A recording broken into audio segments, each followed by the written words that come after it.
तो नमस्कार बच्चों, मैं अमरनाथ कुमार आपका बहुत बहुत स्वागत करता हूं अपने YouTube channel math by Amarnath sir पे। तो हम लोग पढ़ रहे थे डीवीडी गेस का जो मैथ का जो ऑब्जेक्टिव होता है वो वास्तविक संख्या पढ़ रहे थे। प्रश्न संख्या 60 तक हो गया था। आज हम लोग 61 से पढ़ने वाले हैं। इससे पहले कुछ पढ़ें, स्टार्ट करें, कुछ मैं बोलना चाहूँगा। बस यही एक तमन्ना है कि आप लोग अच्छी तरह से पढ़ें और उन ऊंचाइयों तक पहुँचे जहाँ तक आप पहुँचना चाहते हैं। लेकिन सिर्फ तमन्ना रखने से और इच्छा जाहिर करने से आप वहाँ तक नहीं पहुँच पाइएगा। आपको उन ऊंचाइयों पर पहुँचने के लिए मेरे बच्चा तुमको वो सभी त्याग करना पड़ेगा जो अभी तक जितने भी सफल हुए हैं उन लोगों ने त्याग किया। वो सभी चीज़ें आपको त्याग करना पड़ेगा। सबसे ज़रूरी चीज़ है ना कि आप अपने अंदर जो आलसापन जो होता है उसको आप त्याग करिए। फिर थोड़ा सा नींद में कॉम्प्रोमाइज़ कीजिए, क्योंकि एक बात तय है कि ज़िंदगी जो मिला है ना वो सोने के लिए नहीं मिला है। तो आप नींद से जागिए, अब समय आ गया है। अब नहीं जागिएगा तो कब जागिएगा? एग्ज़ाम का मात्र 2 से 3 महीना बाकी है, 2-3 महीना देरी है। तो आप 2-3 महीना तो कम से कम पढ़ लीजिए, क्योंकि याद कीजिए वो पल जब आप कभी नुमा में हुआ करते थे और आप सोचा करते थे कि जिस दिन मैं 10वां में जाऊंगा उस दिन से मन लगा कर पढ़ूंगा। तो मेरा बच्चा अब तो 10वां आ गया है, अब 10वां का तो एग्जाम भी हो गया है। अब वो पल को याद कीजिए, अब आप पढ़िए, खुद को धोखा मत दीजिए, ठीक है? तो चलिए, विश्वास है कि आप लोग अच्छा से तैयारी कर रहे होंगे, बढ़िया से पढ़ रहे होंगे। अब पढ़ना भी चाहिए। तो आइए प्रश्न संख्या हम लोग कितना से शुरू करना है? 61 से। देखिए, कार्य संख्या 2.13 113 1113 1113 डॉट डॉट डॉट है क्या है? आप लोग खुद कमेंट में बताइएगा ये पर में है कि अपर में। मैंने बताया था कि रेकरिंग में यदि आप दिया हुआ है चीजों को यदि आप रेकरिंग में लिख सकते हो या पीवाटकियों के रूप में लिख सकते हो तब तो वो पर में होगा, और नहीं तो नहीं होगा। मेरा रसगुल्ला देखो, यहाँ पर एक जो है यहाँ 1 बार है, यहाँ 2 बार है, यहाँ 3 बार है, यहाँ 4 बार है। यहाँ दशमलव के बाद जो पुनरावृत्ति कर रही संख्या है ना वो फिक्स नहीं है, वो बढ़ती जा रही है। तो इस तरह का से जब भी रहे कि फिक्स ना रहे तब वो क्या मारना है? आपर में संख्या मारना है। क्या मारना है? आपर में संख्या। चलिए, तो 61 के तो हमारा आंसर हो जाएगा कौन सा? आपर में, ठीक है। 62 क्या कहता है कि निम्नलिखित में से कौन सा आपर में संख्या है? ये तो आपको पिछला क्लास में बहुत बार बताया गया है ना, आप खुद भी पकड़ सकते हो। देख रसगुल्ला, मैं बार बार फिर से रिपीट करता हूँ। रूट में रहे वर्गमूल ना निकले, क्या रूट में रहे वर्गमूल ना निकले तो वो आपर में संख्या होता है। तो रूट अंडर 17 बताइए क्या होता है? आपर में संख्या। रूट अंडर 100 क्या है? 10 वर्गमूल 10, तो ये तो पर में हो गया। रूट अंडर 4 का भी 2 हो गया, ये भी पर में हो गया। और 16 ये जो 16 है उसका भी 4 होता है, और 25 का 5 हो गया, तो ये पर में हो गया, ये भी पर में हो गया, ये भी पर में हो गया। कौन अपर में हो गया? Root under 17। आंसर हो गया हमारा कितना? ए। पाई/3। अब एक बात बताइए हमको, पाई खुद कैसी संख्या है? अपर में संख्या। जब पाई अपर में संख्या है तो पाई का जो गुणनफल होगा, भागफल होगा किसी अन्य के साथ भी, तो वो भी क्या होगा? अपर में ही होगा ना, ठीक है। प्रश्न संख्या कहाँ चलना है? 64 की तरफ। 64 क्या कहता है? सॉरी, थोड़ा तबीयत गड़बड़ा गया है, ठीक है। एक अशून्य पर में और अपर में संख्या का गुणनफल क्या होता है? देखिए, अशून्य मतलब क्या होता है? जिसमें कोई शून्य ना हो, अर्थात मतलब कि जिसका वैल्यू शून्य के बराबर ना हो, बस ये है। तो कोई भी आप, तो इस कुल मिला के बात ये है कि पर में संख्या की बात हो रहा है मेरा रसगुल्ला। पर में संख्या है और साथ में कुछ कह रहा है अपर में संख्या। अपर में संख्या, ये दोनों का क्या कह रहा है भाई? गुणनफल। गुणनफल क्या करा? गुणनफल। तो इसमें हमेशा हम याद है, हम बताए थे, क्या बताए थे? एक चीज आप लोग को याद है, एक तरफ पर में रहे और एक तरफ क्या रहे? आपर में रहे। आपर में रहे, जोड़ रहे, घटाव रहे, गुना रहे, भागा रहे, कुछ भी रहे, तो हमेशा इसका जो परिणाम निकल के आता है वो क्या होता है भाई? ताकि आ पर में होता है। Clear answer? चलिए नेक्स्ट। 65 क्या है? आप खुद बता सकते हैं। √3 क्या है? आपर में संख्या। आंसर हो गया। 66 क्या कर रहा है? 2, 10 और 20 के लासा और मासा का अनुपात। कुछ मत कीजिए, देखिए 66 का क्या कीजिए, ए दे दिया गया है, बी दे दिया गया है और सी दे दिया गया। कितना कितना है? 2 है, 10 है और 20 है, बस सबका क्या कर देना है, गुणनखंड कर देना। 2 गुने 1, इसको 2 गुने क्या कर देंगे 5, आई 2 गुने हो गया, 2 दुनी 4, 4 पचे 20, पावर में बदल दे मेरा रसगुल्ला। ना भी बदलोगे तो ये चलेगा, लेकिन बदल दीजिए ज्यादा अच्छा रहता। तो ये 2 तो अकेले आपको 2 रख लो, आई 2 गुने कितना रख लो 5 रख लो, आई 2 पर पावर 2 गुने कितना रख लो 5 रख लो। और हमको पूछ रहा है किस चीज का भाई, ताकि लासा और मासा का अनुपात पूछा है। लासा अनुपात किस चीज का भाई, ताकि मासा का। तब देखिए लासा कहता किसको है, ताकि जितना भी प्रकार का संख्या मौजूद है उसमें से सबसे बड़ा वाला सिलेक्ट करना है। तो देखिए तीनों में क्या क्या नजर आ रहा है आपको, या तो 2 नजर आता होगा या तो 5। तो 2 में सबसे बड़ा चुनना है, ये 3 जगह 2 है, जिसमें सबसे बड़ा कौन है, ताकि ये वाला है। तो ये 2 का 2 ये हो गया, ठीक है, गुना। 5 कहाँ है, यहाँ है और यहाँ है, बड़ा कौन है सर, सर बड़ा कोई नहीं है, दोनों के दोनों क्या है, बराबर है। तो बराबर है तो कोई बनाएगा उठा लीजिए, बात बराबर, सिंपल है ना। तो 5 ले लिया। आ रेशियो मासा किसको कहते हैं, रसगुल्ला जो तीनों में मैच करे। तो तीनों में कौन सी मैच कर रहा है, बोला 2, उसके अलावा तो कोई है ही नहीं।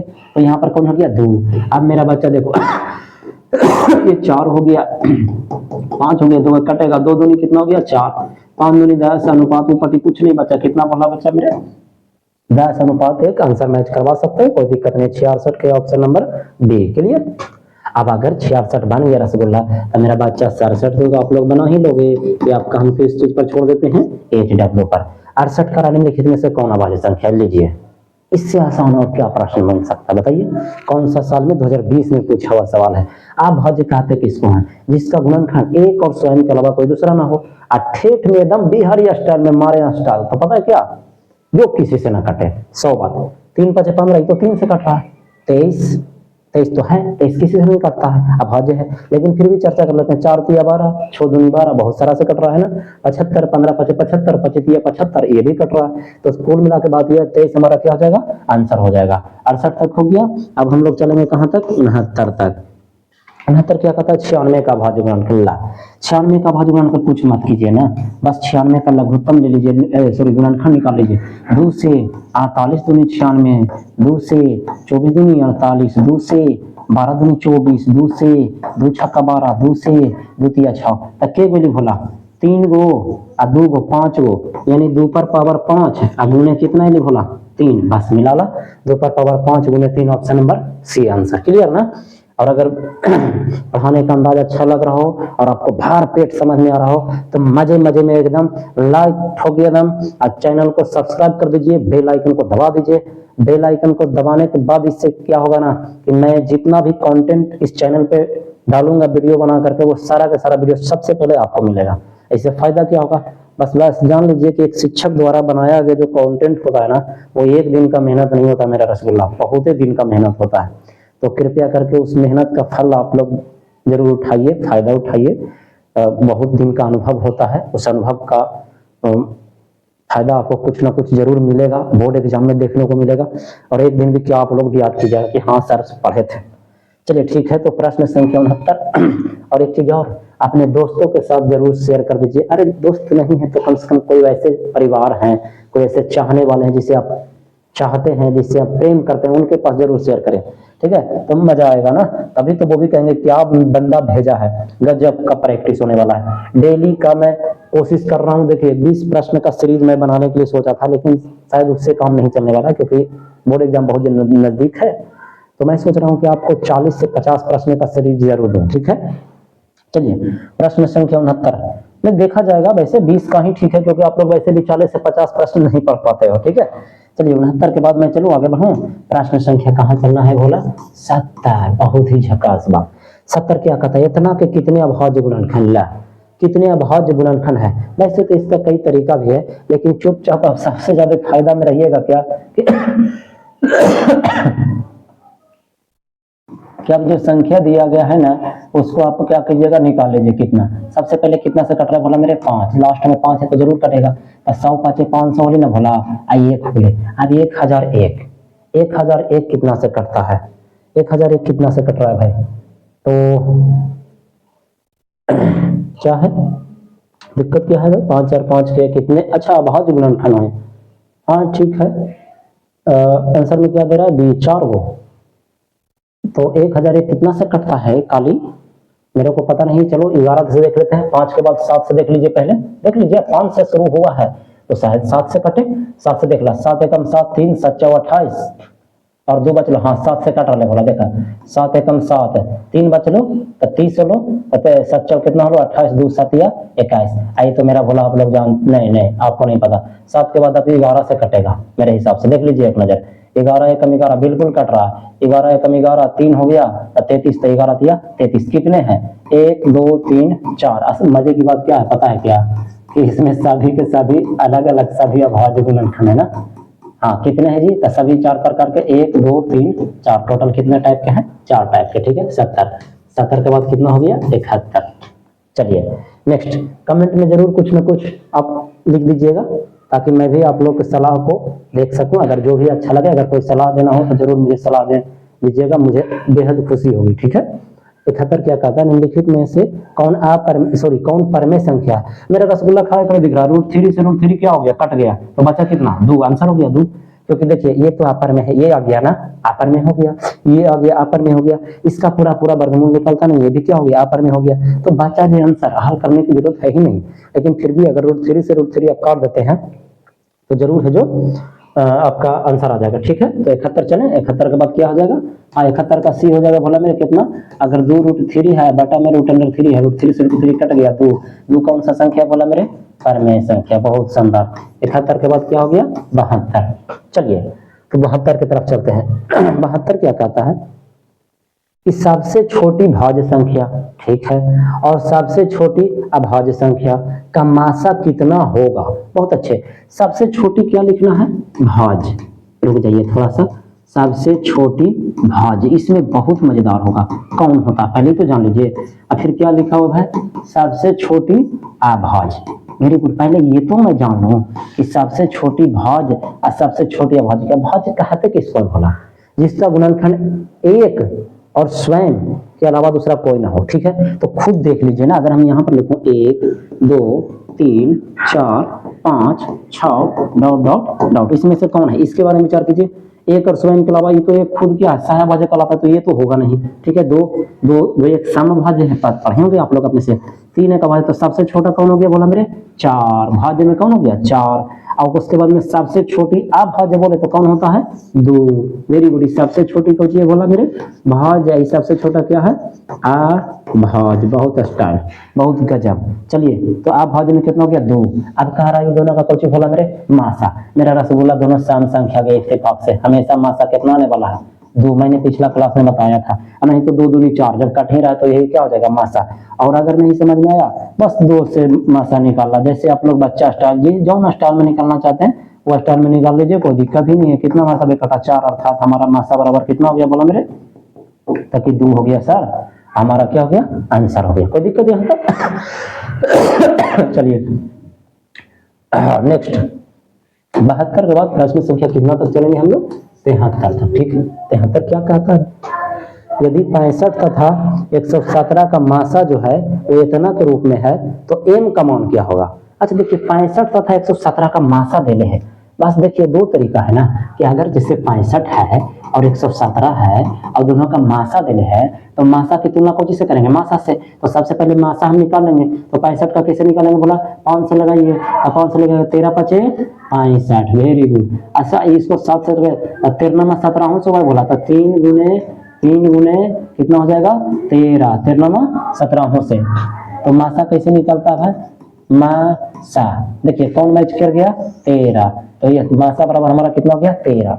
अब कह रहा है कि नहीं मासा जो है ना मेरा वो कितना है जी, ताकि 65 m माइनस कितना है बोला 117, तो मासा तो यहाँ मेरा 13 निकल के आया है, बस 13 रखेंगे, एकदम मान रख करके हल कर देंगे, कहानी खत्म हो जाएगा।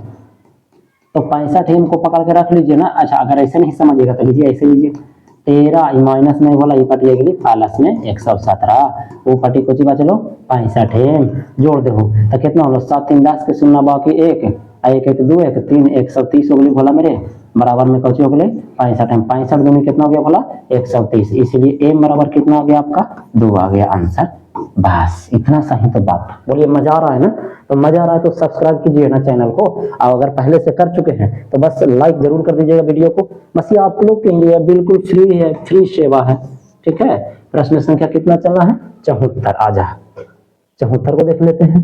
प्रश्न संख्या 74 क्या कहता है कि दो परमेय संख्याओं के बीच अधिकतम कितनी अपरमेय संख्या। मैं एक बात बताऊं भला, दो संख्या के बीच में कुछ भी पूछे, दो संख्या के बीच में यदि परमेय पूछे कि परमेय के वो होता है, तो परमेय भी आप क्या मारना? अनंत मारना, ठीक है। अभी समय है नहीं इतना कि डेफिनेशन दे सकूं, ठीक है, वरना मैं बता देता। क्योंकि ऑब्जेक्टिव प्रैक्टिस है तो कुछ चीजें हैं जो आपको शॉर्टकट में याद रखना।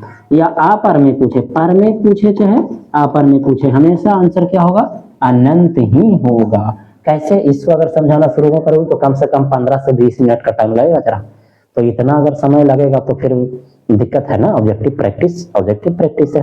दूसरी बात कि अगर इस चीज को देखना है तो वीडियो में है, जाके देख लीजिएगा। प्ले लिस्ट में केसी सिन्हा का परमेय और अपरमेय वाला टॉपिक देख लीजिएगा। रियल नंबर्स वाला वीडियो जो है ना वो देख लीजिएगा, ठीक है। उसमें सारा चीज का चर्चा किया गया कि कैसे दो संख्याओं के बीच में कैसे अनंत हो अपरमेय होता है, कैसे अनंत परमेय होता है। फिलहाल के लिए यही हमारा क्या हो गया बच्चा? आंसर। वेरी गुड, बहुत समझदार हैं आप लोग, है ना। 74 के बाद कितना? 75। विश्वास है कि आप लोग किसी के धोखा के में मत पड़िएगा, ठीक है। चलिए एक चीज और मैंने एक चीज नोटिस किया इस चीज में, कुछ शिक्षक जो होते हैं ना वो इतने इगोस्टिक हो गए हैं और इस तरह के विचारधारे वाले हो गए हैं जो सोचते हैं कि यदि तुम मुझसे ही पढ़ोगे तो ही सफल हो पाओगे, अगर मेरे अलावा कहीं और पढ़ोगे तो सफल नहीं हो पाओगे, ऐसा बोला जाता है। कोई शिक्षक हैं जो इस तरह का सोच, इस तरह का दुर्व्यवहार रखते हैं और अपने बच्चों के अंदर इस तरह का सोच डाल दिए हैं कि तुम मेरे यहाँ ही पढ़ोगे तो सफल होगे, दूसरों के यहाँ पढ़ोगे तो सफल नहीं हो जाओगे। मैं वैसे शिक्षकों से कहना चाहूंगा कि यार देखिए, घमंड मत कीजिए। कुदरत माँ सरस्वती ने यदि आपको ज्ञान दिया है, बहुत अच्छी बात है, उसका रिस्पेक्ट करना चाहिए, लेकिन खुद को ही भगवान मान लेना ये सही नहीं है। ये मैं आपको बता दूं कि जो शिक्षक अगर इस तरह का सोच रखते हैं, मैं बच्चों से भी कहूंगा कि अगर कोई है, क्योंकि मुझे सुनने में आया कि कुछ शिक्षक हैं ऐसे, कोई शिक्षक हमारे कॉम्पिटिटिव में जो ये बोलते हैं कि अमरनाथ सर अच्छा नहीं पढ़ाते हैं, उनके यहाँ मत जाना, उनके यहाँ जाओगे तो फेल हो जाओगे, जबकि वो मेरे यहाँ से ही पढ़ के गए हैं। सबसे बड़ी बात यह है ना कि मैंने उनको पढ़ाया है, और आज जब वो कोचिंग खोल दिए, जब वो यूट्यूब की दुनिया में मेरे से पहले आ गए, मेरे से ज्यादा सक्सेस हो गए यूट्यूब की दुनिया में, तो अब उनको लगता है कि मेरे से ज्यादा कोई महान बन ही नहीं सकता है।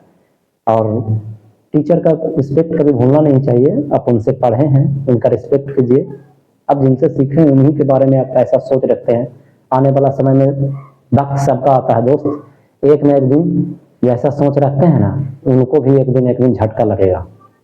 घमंड मत कीजिए, है ना, कभी नहीं कीजिए, करना चाहिए वैसे। और आप लोग से भी एक विनती है कि वैसे शिक्षक को, वैसे सोच रखने वाले शिक्षक को आप लोग भी सपोर्ट मत कीजिए, वरना उन लोग को तो और बोलने का मौका मिल जाता है कि दुनिया में चाहे गलत करो या सही करो, सपोर्ट तो अक्सर लोग दे ही देते हैं। और वैसे लोगों में एक चीज मैं कॉमन चीज नोटिस किया हूँ कि जब आप सामने रहोगे तो बहुत अच्छा बात विचार करेंगे, जैसे कि बहुत एकदम सुधरे हुए व्यक्ति हैं, लेकिन जैसे ही आप पीछे हटेंगे एक अलग तरह का सोच चलेगा आपके प्रति, आपके विचारधारा को लेकर के। तो इंसान को पहचानने का क्षमता रखिए, वैसे शिक्षक की बातों में मत बरगलाइए। और ऐसा कुछ नहीं है, जो कि सुनने में आया कि कुछ लोग तो बोलते हैं कि भाई मैं गारंटी लेता हूं कि मेरे यहाँ पढ़िएगा तो आप रिजल्ट ले आइएगा, ये वो गारंटी कैसे ले सकता है? कोई गारंटी संभव है ही नहीं। अगर पास होने वाला विद्यार्थी है तो पास भी होगा, बढ़िया से मेहनत करने वाला कहीं भी पढ़ करके कर लेगा। लेकिन हाँ, अच्छा टीचर के यहाँ पढ़ता है तो जरूर होता है। तो हर टीचर तो अपना तरफ से मेहनत बहुत कोशिश कर रहे हैं, और मैं कैसा पढ़ा रहा हूँ और कैसा नहीं पढ़ा रहा हूँ ये आप पर छोड़ देता हूँ, ठीक है। आप जैसा लिख दीजिएगा कमेंट में, मैं वैसा मान लूंगा, ठीक है, क्योंकि दिखेगा वही जो दिखेगा। लेकिन एक चीज याद रखिएगा, कई बार होता है ना कि खाने को कुछ और होते हैं, दिखाने को कुछ और होते हैं, ठीक है। तो धोखा में नहीं पढ़िएगा, वैसे शिक्षक को अवॉइड कीजिएगा, ठीक है। और वैसे शिक्षक के जो बातों में मत पढ़िएगा, ठीक है। चलिए प्रश्न संख्या 75 की बात करते हैं। निम्नलिखित में से कौन सी अभाज्य संख्या है? तो क्या कह रहा है भाज्य संख्या? भाज्य संख्या तो आपको पता है जो किसी से ना कटे, देख लीजिए 29 बिल्कुल नहीं कटता, यही है कि तो 4 से कटता है, 2 से भी कटता है, 5 3 5 15, 5 या 15, 11 या 33 कट रहा है। तो ये तीनों तो भाज्य है ना, यही तो अभाज्य है मेरा ना। तो आंसर मेरा रसगुल्ला कौन सा हो जाएगा? ए हो जाएगा। देख लीजिए ए यहाँ पे है ना। चलिए प्रश्न संख्या कितना? 76। इस वक्त मैंने बता दिया कि ए हो जाएगा। ठीक है, 76 की बात करें। 76 का क्या निम्नलिखित में से कौन पर में है? मेरे रसगुल्ला भी ये बाप बना लेना है ना। अब इस 77 मैं बता रहा हूँ, ठीक है ना। 77 क्या कहता है कि 0.3 को कुछ में बदलिए, रेकरिंग है ना। का परमेय रूप में लघुत्तम रूप क्या? लघुत्तम मतलब पता है क्या? सबसे छोटा रूप। उसको काट छाट के क्या बनेगा? बस कुछ मत कीजिए, मैंने क्या बताया था कि जो भी रहेगा उसको लिख दीजिएगा, जिस पर रेकरिंग नहीं रहेगा उसको क्या कर देना? घटा देना है।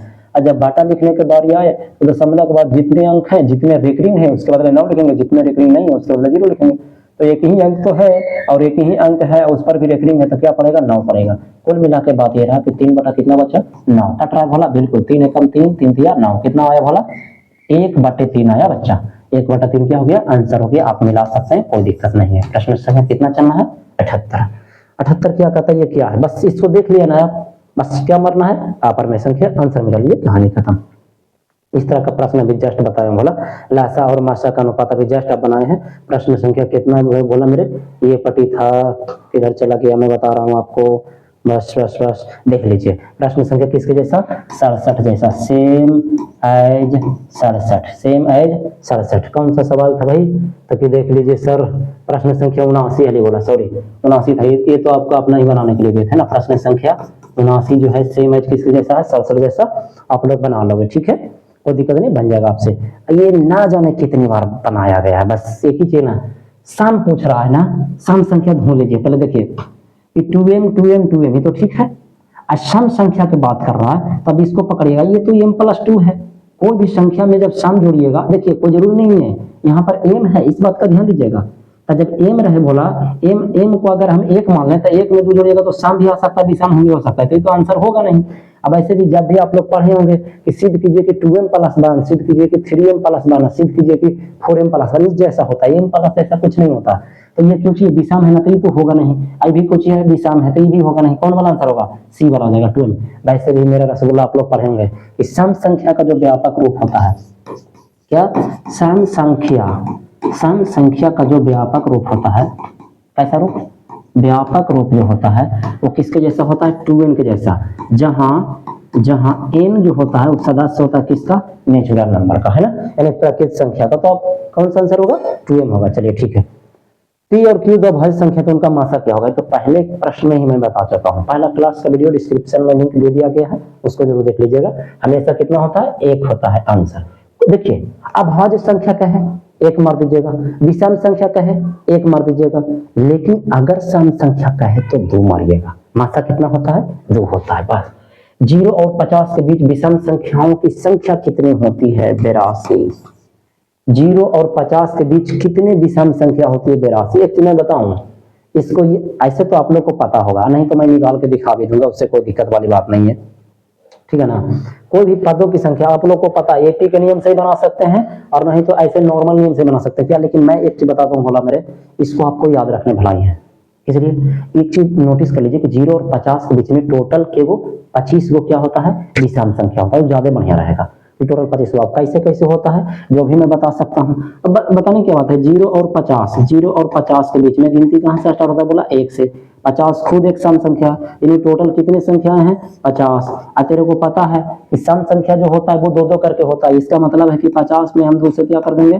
भागा दे देंगे, तो कितना हमारा जाएगा? बोला मेरे 25। क्या हो जाएगा? 25। यही हमारा क्या हो गया? आंसर। 0 और 50 के बीच में। लेकिन हाँ ध्यान रहे 50 को भी सिलेक्ट करना पड़ेगा, 50 को भी सिलेक्ट करना पड़ेगा, क्योंकि 50 ही यहाँ पर बोल रहा है 0 और 50 के बीच में विषम संख्याओं की संख्या, फिर भी 25 होगा, ठीक है। और कौन कौन होगा तो आप खुद सोच लीजिए। सम संख्या कहाँ से स्टार्ट होता है? 2 से। तो 2 4 6 8 चल जाइए ना रसगुल्ला पढ़ते। 10 12 14 16 18, आपको पता है ये सब तो अपने आप कर लोगे, है ना। 22 24 26 28 30 32 34 36 38 40 42, 44, 46, 48, 50। बस चलिए जोड़ लीजिए। 3 दूनी 6, 3 तिया 9, 3 चौ 12, 3 5 15, 2 17, 17 3 कितना अवेलेबल है 20। अब 20 21 22 23 24 25। बस कहानी खत्म, दैट्स ऑल।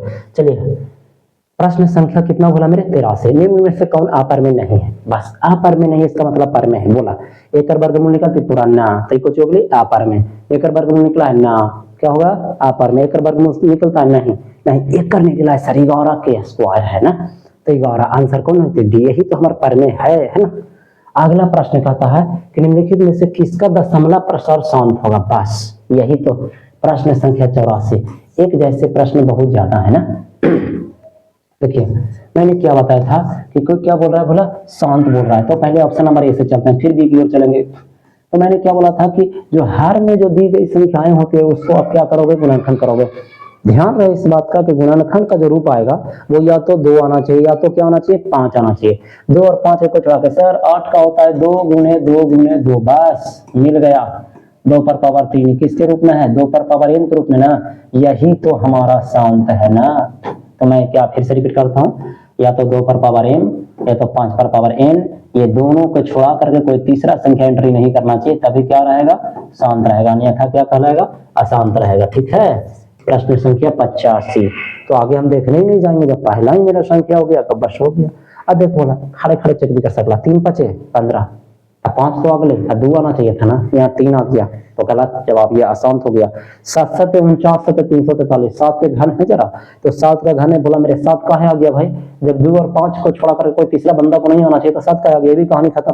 तो भी वो हो जाएगा, कहानी खत्म कीजिए उसको। चलिए कौन सा अपर में नहीं है? अपर में नहीं, इसका मतलब क्या है पर में है, तो पर में है तो वर्ग देखिए। 64 का क्या होता है बोला मेरे 8, 81 का क्या होता है बोला मेरे 9, 8 बटे 9 वर्गमूल निकल, यही तो है पर में। आप पर में नहीं है इसका मतलब पर में है, यही हमारा आंसर होगा। अब ऐसे भी आपको पता है ये पर में है, इसका भी नहीं, ये तो आ गया ना, ये भी वर्गमूल नहीं निकलेगा, ये भी पर में, ये भी पर में, सब तो पर में से भरल पड़ा भैया। चलिए प्रश्न संख्या 86। 86 क्या कहता है कि सबसे छोटी अभाज्य और सबसे छोटी भाज्य संख्या का क्या गुणनफल। एक बात बता रसगुल्ला, सबसे छोटा भाज्य कौन हुआ है 2, अभी जस्ट बतलिए। और सबसे छोटी भाज्य कौन हुआ है 4, अभी जस्ट बतलिए। मेरा भोला देख पिछले में बतलिए है ना, किधर चल गया, आजा मेरे लाल नीला पीला, किधर चल गया, हाँ आज पिछला याद देखिए 4 2 होता है ना, सबसे छोटी भाज्य 4, कैसे जो भी बताए हैं पूरा। और 4 दूनी कितना हो जाएगा हमारा 8, 8 आंसर हो जाएगा। ठीक है, 4 दूनी कितना हो जाएगा 8, क्लियर। ये क्या है सबसे छोटी क्या है भाज्य, सबसे छोटी क्या है अभाज्य। ठीक है, अगर वीडियो अच्छी लग रही हो ना तो चैनल को सब्सक्राइब जरूर कीजिएगा और इसको अपने दोस्तों के साथ शेयर जरूर करें। ठीक है, चलिए नेक्स्ट प्रश्न संख्या 87। 87 क्या कहता है, कहता है 2 संख्या ए इतना है, कल्लासा है जो 36 है तथा मासा है जो 2 है। यानी कोई 2 संख्या, एगो ए है एगो कौन है 18 है। बस जी एगो तो फार्मूले पढ़े बोला मेरे, ए गुने बी बराबर लासा गुने मासा, बस कहानी खत्म। एक ही को तो फार्मूला बेचारा इकलौता, ये तो ये है, लेकिन बी के जब कितना दिया बोला 18, लासा कितना दिया और रसगुल्ला 36, वो कितना दिया मासा 2, वो आता ना 18 दूनी 36, तो 2 दूनी कितना बोला 4, ए बराबर कितना बोला 4, यानी कि पहली संख्या जो है वो कितना है 4 है, यही आपका आंसर 4। ठीक है, मैच कर गया। चलिए लीजिए और थोड़ा सा इधर कर देते हैं, हाँ गुड। मिले चलिए नेक्स्ट प्रश्न क्यों, चलिए 87। 87 के बाद 88 देख लीजिए। 88 क्या कहता है, एक आदमी 24 मीटर पश्चिम की ओर जाता है। ओहो अच्छा, इससे पहले हम ना आप लोग को थोड़ी सी वो बात बताना चाहेंगे। क्या बताना चाहेंगे बोला मेरे, पहले से मेरे को मालूम है कि आप लोग को मालूम हुआ, मेरा बच्चा देख कभी भी ना जब भी नक्शा में कहीं भी दिशा चलने की बोले तो ऊपर में हमेशा क्या होता है उत्तर, ऊपर की ओर चलिएगा तो कौन दिशा में चल रहे हैं दक्षिण उत्तर दिशा में, नीचे की ओर चलिएगा कौन दिशा में दक्षिण दिशा में, दाहिना तरफ चलिएगा तो कौन सी दिशा में पूर्व दिशा में, बायां तरफ चलिएगा तो कौन सी दिशा में भला मेरे पश्चिम दिशा में, कौन सी दिशा में पश्चिम दिशा में। बस इतना सा तो काम था। तो चलिए आप देखिए कहानी क्या कहता है। चलिए मान लीजिए कि कोई बंदा है जो यहाँ से स्टार्ट किया, अब क्या कह रहा है भाई कि पश्चिम की ओर चाहता है ना, पश्चिम की ओर चल गई, किलोमीटर चला भाई ताकि 24 मीटर, बहुत अच्छी बात है भाई। अब यहाँ पर पहुंच चुका है बंदा, यहाँ से चलना शुरू किया था, यहाँ तक पहुंच, पुनः होगा 10 मीटर उत्तर की ओर जाता है। ठीक है भाई, ला 10 मीटर हम भी उत्तर चल गए, क्लियर। अच्छा, अब वो भाई अपने प्रारंभिक बिंदु से कितनी दूरी पर ला, वो स्टार्ट कहां से करके बोला, यहाँ से, अब पहुंचा हुआ है कहां पे, यहाँ पे, तो ये वाला दूरी तोरा निकाला है, कौन त्रिभुज होगी रसगुल्ला, समकोण त्रिभुज। तो आप लोग को तो पता है ना बच्चा कि कर्ण है, तो कर्ण बराबर तो आप लोग फार्मूला पढ़े होंगे ना, क्या पढ़े होंगे भाई, कि रूट अंडर लंब के स्क्वायर प्लस में आधार के स्क्वायर। वैसे भी आप लोग को याद होगा 10 24 क्या होता है, 25 होता है। ये हो गया 24 से कितना हो गया बोला मेरे, 576, नहीं 10 24 26 होता है बोला, 25 वाला नहीं होता, ट्रिपलेट वाला, ट्रिपलेट आप लोग शायद याद होंगे कि नहीं पता नहीं। तो 100 और 576 को कितना होता है, 676। अब 676 का वर्गमूल कितना होता है बोला, 26, तो कितना हो जाएगा 26 मीटर। ठीक है, यही हमारा क्या हो गया, आंसर हो गया। अब आया ऊंट पहाड़ के नीचे, आप लोग को रेकरिंग वाला पढ़ाया गया होगा, आप लोग अपने अपने शिक्षक के द्वारा जरूर पढ़े होंगे, मैंने भी बताया है आपको।